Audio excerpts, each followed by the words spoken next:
At ganoon din naman si Brother Steven, no? Kung Kasi hindi nasasagot yung tanong kasi kinaka-clarify namin. Paano masasagot yung tanong if you keep on interrupting? Paano?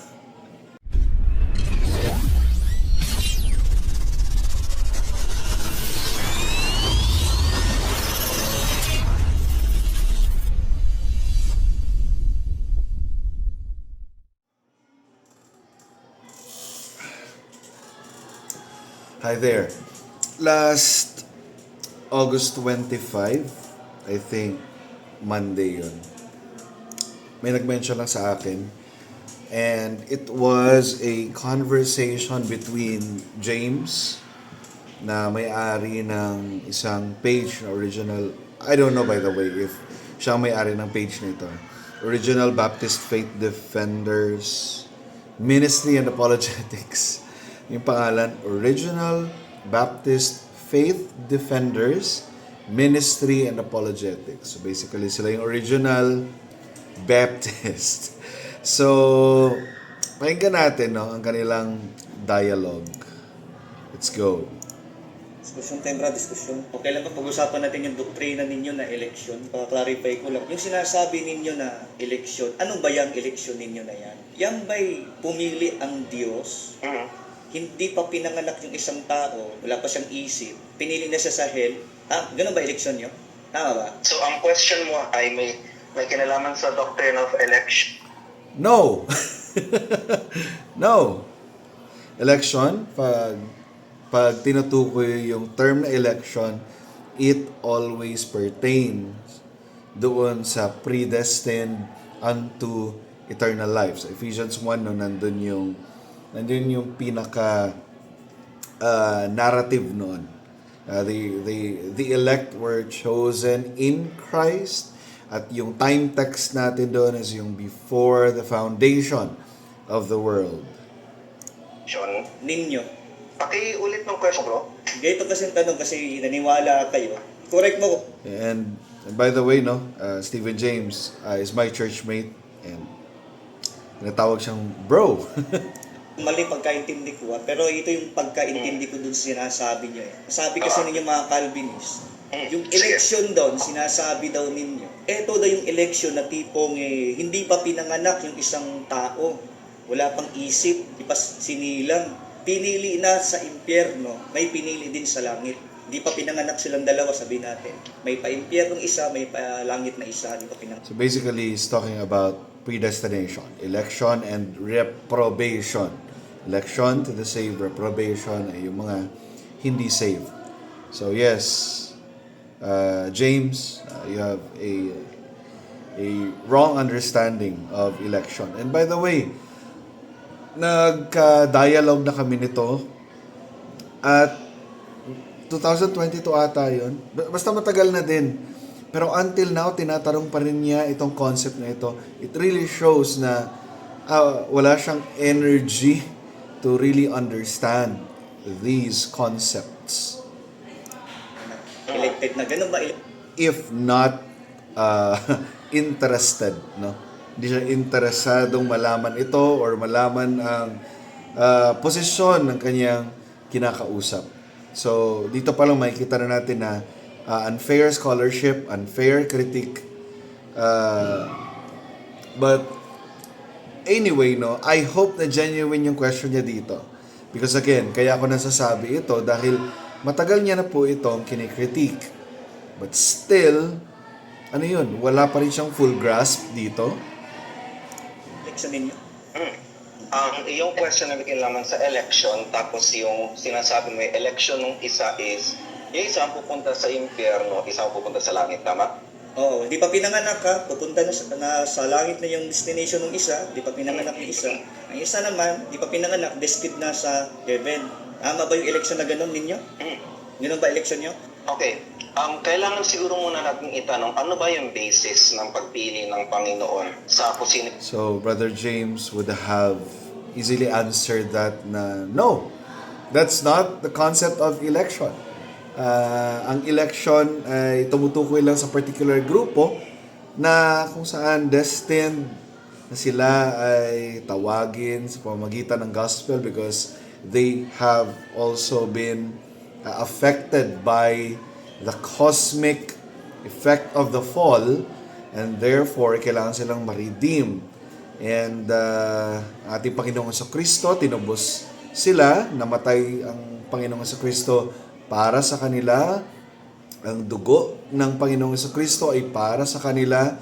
And ang banal na Espiritu ang nag-apply ng redemption na yun sa kanila. So, Brother Stephen could easily have ended the conversation that way.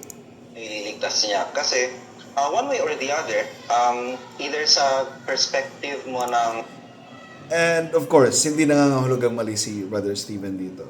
Maybe it's just need elaboration and foundation granting na si Brother Stephen ay wala namang knowledge na matagal nang nagkikritik si James against Calvinism. So, yeah. Salvation or salvation. Ang tanong is, ano yung basehan kung ano yung nililigtas niya at sino yung hindi na ililigtas? So, napakasimple.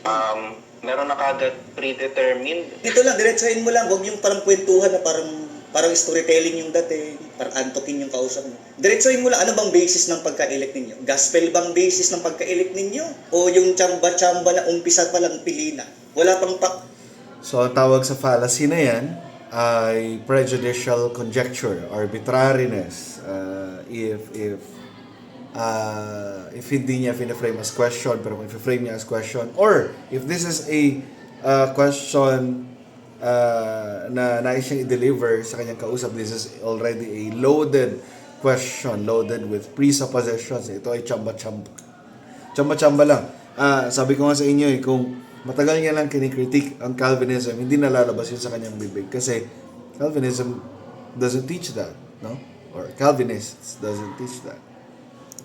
hindi pa pinanganak yung tao, pinili na siya mapuntang impyerno, pinili na din siya mapunta sa langit. Yun ba ang basis o gospel ang basis? ang basis pa rin ng pagpili ng Panginoon ay grace. Now, So, hindi kung gospel. isang tao, Tingnan mo, False dichotomy. False dichotomy. Ano ba yung gospel? No? Gospel is grace. Now, yung buong redemptive history, while pwede natin siyang lentehan sa lente ng gospel, even the covenant of redemption, ay pwede natin siyang lentehan sa lente ng gospel. Pero sa redemptive history, hindi natin ma-deny na there is a specific time na kung saan nag-culminate mismo yung incarnate Christ, na yung pag-incarnate ni Kristo, na kung saan siya ay nag-ministry, pinatay, pinahirapan, namatay, pinatay. So bagay, sinabi naman ni Peter, no? You have so, pinahirapan, namatay ang kanyang buhay, inalay niya. And yung story na yon, before siya naging story, ay event muna siya. So, the gospel event took place sa history. And clear sa Ephesians 1 that the elect were chosen in Christ. So, ito po yung tinatawag nating covenant of redemption. In eternity past, before pa merong creation, the elect were already chosen in Christ, in the person of Christ. At ang time text natin nga dito is before the foundation of the world. So, kailangan i-allow yun ang kausap ni Stephen. Hindi lang siya basta babarahin niya na storytelling. So, chosen by grace is actually an accurate answer. So, pwede sigurong ang hingin ni James dito is, what do you mean by chosen by grace? The act of choosing. What do you mean by that? hindi ko tinatanong kasi yung grace, Hindi ko tinatanong yung grace. Ang basyan ba ng pagpili ninyo? Ganito. Pero teka lang. Hindi malinaw. Teka lang, sir. Wait lang. Patapusin niyo muna. Hindi ito maayos na discussion kung babarahin mo ng babarahin. So, hayaan mo. Hindi naman sa binabara kita natural, magbabara ako. Very good, no? That's a very good job kay Stephen na i-address yung bagay na yon. Dahil the one asking seeks for a clarification Pero kung hindi mo patatapusin yung iyong kausap, then you will not get an answer. Hayaan mo siya magsalita. Have a gentleman, if this is a gentleman dialogue, then James, naging gentleman ka sa kausap mo. Pinapa-confirm namin, ano ba yung basis na sinasabi niyong ganyan? Gospel. Sinagot na siya. The basis is grace. And James, no? What you should do is make Stephen elaborate his statement. Now, what do you mean by chosen by grace? Gospel ba ang basis ninyo? Or yung hindi pa pinanganak, may napunta na doon sa impyerno, may na-destined na sa hell? So yung ba yung ganong basis ba yon o gospel talaga ang basis? Ano ba talaga? Sagutin ko ng Sige. for your horses, sasagutin ko na po yung tanong ninyo. Sige. Ang big one ay yung grace. Okay. At hindi natin i-divorce, hindi natin ma-divorce yung grace sa gospel ng Panginoon. Pinapanganak na tao. Ang iyong tension ay unfair up, determined na destination agad. Sige, clarify mo, Ang ha? question ko, sir. So, hindi po natin pwedeng i-divorce ang grace ng Panginoon, gospel. Now, ang tao na hindi pa imanak, ang sinasabi ng Bible na Sagutin mo, pero wag naman masyado Hindi pa. parang nagpe-preach ka. Parang sobrang haba naman, hindi na pwedeng matanong. Kasi kada linaw na tanong, parang ililihis yung tanong. Tapos mag-explain ng 1 hour. Ayaw ko na gano'n diretso. hindi kasi Mag-explain ng 1 hour. James has already a lot of assumptions here. Let the man speak. Come on, bro. Pagsalitain mo. Hayaan mo mag-explain. You want answers, right? So let him answer. Kaya nga diskusyon. Hindi kasi, sir.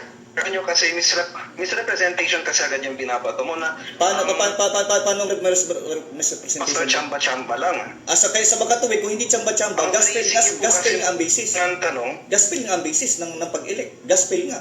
O hindi pa gospel, pili na.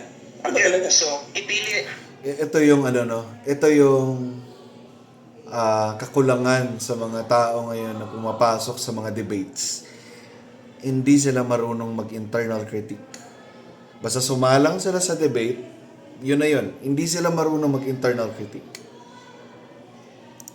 pinili ng Panginoon ang maililigtas niya ayon sa kanya. Kanya? Kung ang mga tao, Teka, naputol kayo. Pinili niya yung mga tao base sa kanyang ano? biyaya ng Panginoon, So hindi sa gospel. biyaya ng Panginoon, O hindi gospel. False dichotomy. False dichotomy nga yan. Ay, may time text sa Ephesians 1. And I think, Brother Stephen, no, it would be helpful if meron silang susundan na scripture para na sa ganun is okay, huwag tayong lumabas dito. I think mas effective yun. Although concepts kasi yung pinag-uusapan nila dito, helpful din yun. Pero I think sa ganitong klaseng interlocutor na hindi niya inaalaw na mag-explain yung kanyang kausap, much better na may puntahan silang text para at least, okay, what is the time text of this passage? Pinili sila kanino? Mga ganun. Biyaya, hindi siya gospel, Sa hindi gospel ang biyaya basis, ng kundi Panginoon biyaya. Hindi yung gospel yun. Yung sinasabi mong pinili niya ang tao, Sir, sa pamamagitan ng biyaya sa ng reference Panginoon, nyo. clarify ko yan, gospel ba yan? Hindi. Sir, Oh, ano? sir, hiwalay. Hindi ko hinihiwalay. Well, I'm just asking you, I'm just clarifying. Pero Sinasabi ninyo na ang pumipili Kaya daw nga, ang Panginoon sir. base sa kanyang grace. Yan ba sinasabi mo pumipili siya base sa kanyang grace? Gospel ba yan? Hindi. po ba tayo pinanganak na makasalanan? Aba, lahat naman pinanganak ng kasalanan, pati Muslim. Ay, sagot po ng tanong. Pinanganak tayong makasalanan, pati Muslim, Oh, so ibig pati sabihin- INC, pati Okay. atheist, Sir, pati kayo. sir, Hindi sinagot ang tanong, tumabla ng tanong, ayaw niya maging illogical fallacy ang sagot niya. It's so ironic no na yung nagsasabi dito. By the way, it's logical fallacy, not illogical fallacy. Siya yung nag-bring up ng mga fallacy when in fact, siya yung pinakamaraming fallacious argument dito. Loaded question, no? Loaded with false assumption yung kanyang mga questions. Sir, Lahat tayo pinanganak Sir. ng makasalanan. Ang layo naman sir, ng hindi po ng maging sagot. productive, sir. Hindi. Ang tinutukoy ni James dito is, if ito yung reality, we are sinful, then, and the reality is the wages of sin is death, and without election, what would be our basis of salvation? And yung point ni James, ni Stephen is, if not by the grace of God, then what is? Di ba? What is? And ang problema dito kay James is kino-conflate niya, meron siyang false dichotomy between gospel and grace na hindi naman dinedeny ni Stephen. So, kaya merong difficulty understanding itong si James. It's because, number one, he doesn't listen. Ayaw niyang pakinggan yung kanyang opponent. And then, number two, meron na kagad siyang prejudicial conjecture na ini-inject doon sa position ng kanyang kalaban. And yun yung pinipresuppose niya to ask questions. And sa mga ganitong klaseng conversation, hindi talaga nagkakaroon ng meaningful discourse. Okay? So, might as well cut it. And, okay, so you don't want to listen anymore. Or, ang ginagawa ko kasi dito is, okay, still give you a chance. Will you let me explain my side? If not, then, okay. Wala na tayong dapat pag-usapan. Hindi na healthy. So guys, ganito Sir, mga wala pa kasi Calvinist ako guys. dun sa Pag tinatanong yung mga Calvinist guys, ililihis nila yung sagot, ang tanong. Hindi nila dinidiretso pa lang sa sinasagot yung isang tanong pala. Ganun pala sila. O sige, tuloy mo. Sayang Hindi po, yung sir. tanong. Actually, Sayang kasi yung tanong ko eh. Sige, ginagamit ko lang yung statement mo. Yung statement mo, kung ipili daw ang Diyos base sa kanyang grace, so okay yan ang statement ninyo. Lilinawin natin yan. Yung ba sinasabi mong pagpili niya sa base sa kanyang grace, gospel ba yan o hindi?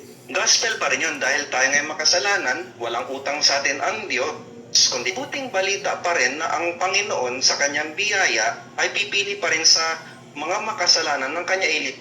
Grace pa rin yun. Good. So yung Panginoon, okay, so yung tao na hindi pa pinanganak, destined na sa heaven, na-destined ba sila sa heaven dahil sa gospel o hindi? Kasi yan ang election ninyo Hindi eh. ba siya answer, napaka-simplistic. Kung titignan mo yung buong package ng redemptive history, simula Covenant of Redemption, yes, it's all of grace. Centered yun. Central ang work ni Christ sa salvation ng mga elect. And if the elect were chosen in Christ, then yes, we, the elect, were chosen sa gospel of grace. Yes. Po niya na yan, kaya kailangan po nating i-clarify, destined siya sa heaven, o predestined siya sa heaven, ayon sa Panginoon. So, if yun yung sagot na Hindi yun ang tinatanong ko. Ang tinatanong May nakasulat dito, so destined daw sa heaven ang hindi pa pinanganak ayon sa Panginoon. Pero di masabi if ayon sa gospel. Kakasabi lang ni Stephen na ito ay ayon sa gospel. So, again, this guy, don't listen. He's stubborn. Ay makinig. ko malinaw. Alam ko na ang stand ninyo, dinedestined ng Diyos ang tao papunta daw doon sa heaven, dinedestined niya dahil daw ng Panginoon. Hindi naman yung tinatanong kung dahil ng Panginoon, pareho nang kinakakaintindi niyan eh. Ang tinatanong ko, yung hindi pa pinanganak, Sir. sabi mo, destined na sa heaven, na-destined ba sila sa heaven before pinanganak dahil sa gospel, yes or no? Hindi, ano? Ano? Teka mo, nagugulang Sa ka. heaven or hell? Nagugulang ka. Ulitin ko. Oh, sir. Ang sabi mo kanina, tagpi-tagpi Hindi siya naguguluhan. Ikaw yung naguguluhan, James. Pero mo, tagal-tagal mo nang kinikritik to. Hanggang ngayon, yan pa rin yung tanong mo. May mga sagot na yan. ito yung mga statement mo. Ang sabi mo kanina, pumipili ang Diyos, pumipili siya base sa kanyang grace, sinabi mo, nag-gospel yun. Ngayon, sa pinakaunang stand mo, ang tindig ninyo ng eleksyon, hindi pa pinanganak, dinestid na ng Diyos. So dahil kung dinestid na ng Diyos, yung bang pagka-destined nila before pinanganak, dahil ba yun sa gospel? Yes or no? dahil pa rin siya sa gospel, again, gospel siya sa mga iniligtas ng Panginoon, at itatanong din natin, yung pagkaka-predestine ng makasalanan, pati ng panganak sa, ano ba yung basihan ng pagkaka-predestine nila, sir? By the way, kailangan nating mag-iasa ng boses, sir. Hindi ko po alam kung yun lang po ba yung manner nyo ng pananal. Hindi ka naman inaaway eh. Huwag mong masamain Sa yung boses. pag-uusap na to. Huwag mong masamain na pag-uusap na to kasi Binabago na naman binabago na naman talaga sa gospel ang pinaka-destined ng hindi pinanganak kahit di pa niya ito tinanggap. What a stupid fallacy. Ha? Ano daw? so, hindi ka naman inaaway eh. Kasi ganito kasi eh, yung lugar mo malayo, putol-putol, hindi ka gaano marinig. O natural, kailangan kong lakasan para sakali para mag-work yung signal ko. Baka kasi hindi marinig eh, kasi di putol-putol nga yung sayo. Hindi kita inaaway, walang nag-aaway sa'yo dito. Huwag yung i-take na away agad yung mga discussion. Okay, sige, understood. Yan So, ang topic. Sige. no, absolutely not. Kailangan ko lang po i-clarify. Pero eto, Sige. kung Wala naman sinabi si Steven na inaaway ka niya. Wala naman siya sinasabi na ganun. Again, assumption. gospel ang basihan ng pag-present ng palangit. Ano yung basihan ng Panginoon Ha? isang tao sa impyerno, sir? Ano ang basihan? Bakit ang isang anak ay predestined sa impyerno? Sige, sasagutin ko yan ha. Anong basihan kung bakit ang tao napupunta sa impyerno? Dahil ayaw nila sa gospel, nireject nila ang gospel, kailangan nilang mapakinggan muna bago mag-decide kung ayaw nila o hindi. Ngayon, babalik ko yung tanong sa iyo kasi ang sabi mo kanina, gospel pa rin daw. Na-destined daw yung hindi pa pinanganak dahil daw sa gospel. Yung tanong ko, kung na-destined na sila before ipanganak, papuntang heaven dahil sa gospel. Ang tanong, nung hindi ba sila pinanganak, na-destined na sila dahil sa gospel? Sumampalataya na ba sila kay Kristo? Napakinggan na ba nila yung gospel? Hindi po, Hindi pa. kailangan pong Hindi, ikaw nagsabi eh. Walang kailangan po na. hindi pa sila talaga. Hindi, sagot. Ang sabi mo kasi, Sir. ang sabi mo,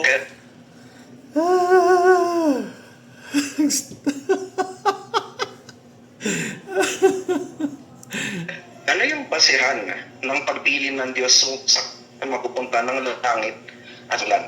Naniniwala ka ng tao ay ipinanganak. Ito po kasi yung Di talaga sinasagot ng diretsyo ang tanong, ililihis talaga nila. You just don't like the answer. You just don't like the answer. Sinasagot naman. It's just that you don't like it. No.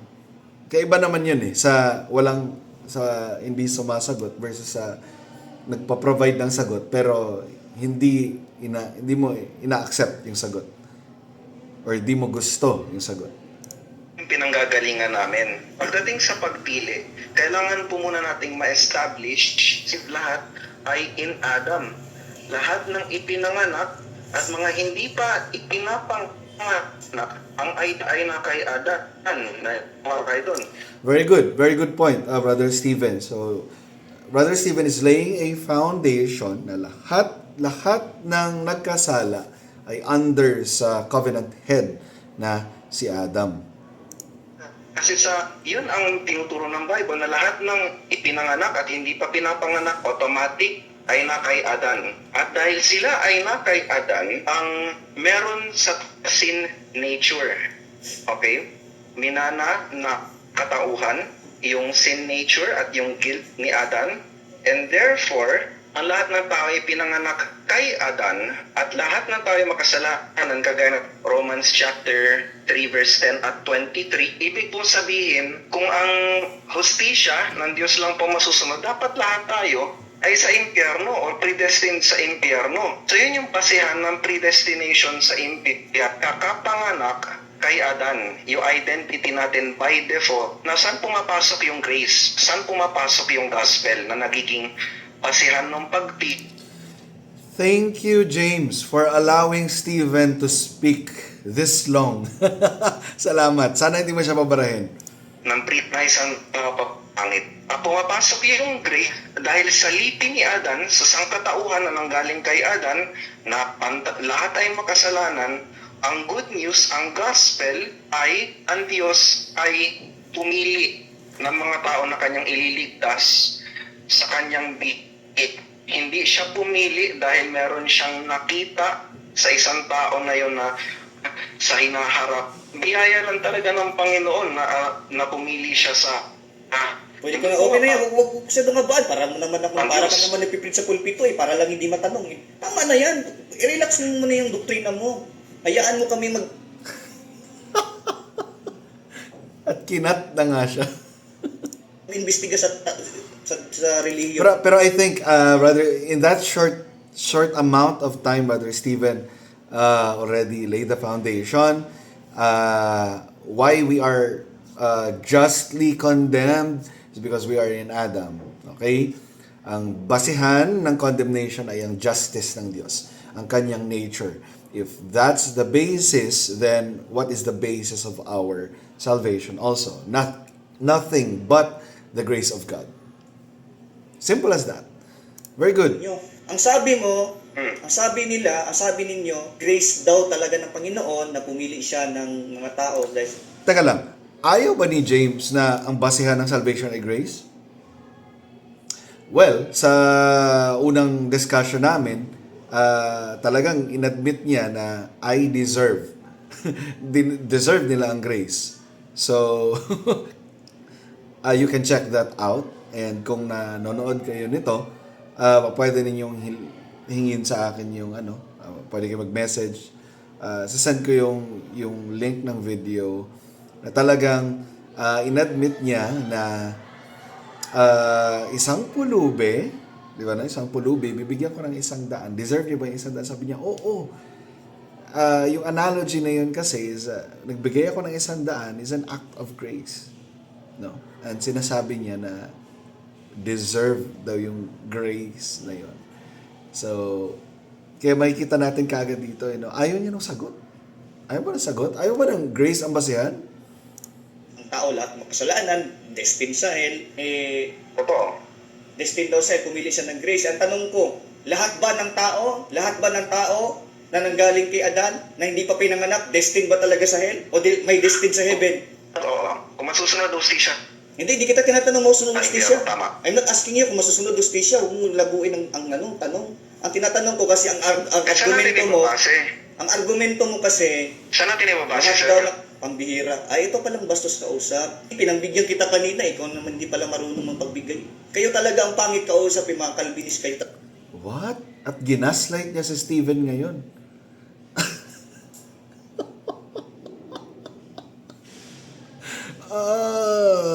What's... Ganito kausap. Pinangbigyan na nga kita Dapat magpatanong ka. Sige, sir. Expected ko naman po. Expected ko Well, naman po expected ganito namin mangyari na sa usapan. expected namin na Salamat magulo po sa kayo oras. kausap. Expected na takot kayo James,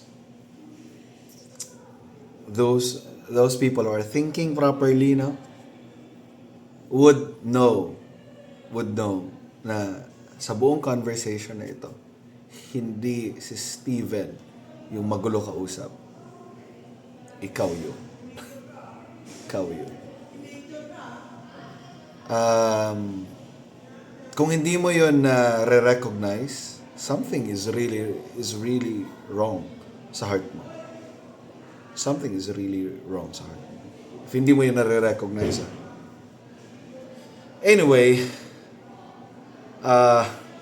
siguro yun lamang. Basically, ang point ni Brother Stephen, yung ground, yung foundation. Ano yung foundation? Bakit tayo dapat iligtas? Because we are all destined to hell. In Adam, all died. So the question is, kumbaga, ang pinaka-issue is, ang issue ay hindi bakit tayo mapupuntang impyerno. Dahil alam naman natin, no, na tayo ay makasalanan, the wages of sin is death. Pero may but, the gift of God is eternal life. So the real issue is not why destined tayo sa hell. The real issue is, bakit tayo ililigtas? Bakit tayo ililigtas? Do you deserve to be saved? Now, if that's the case, then hindi mo alam ang ebanghelyo kung yan ang sagot mo. hindi natin deserve ang maligtas. And that's the point of Brother Stephen here, that salvation is all of grace.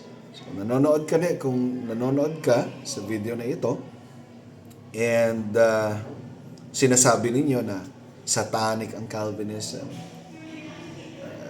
sa mga sinasabi ko,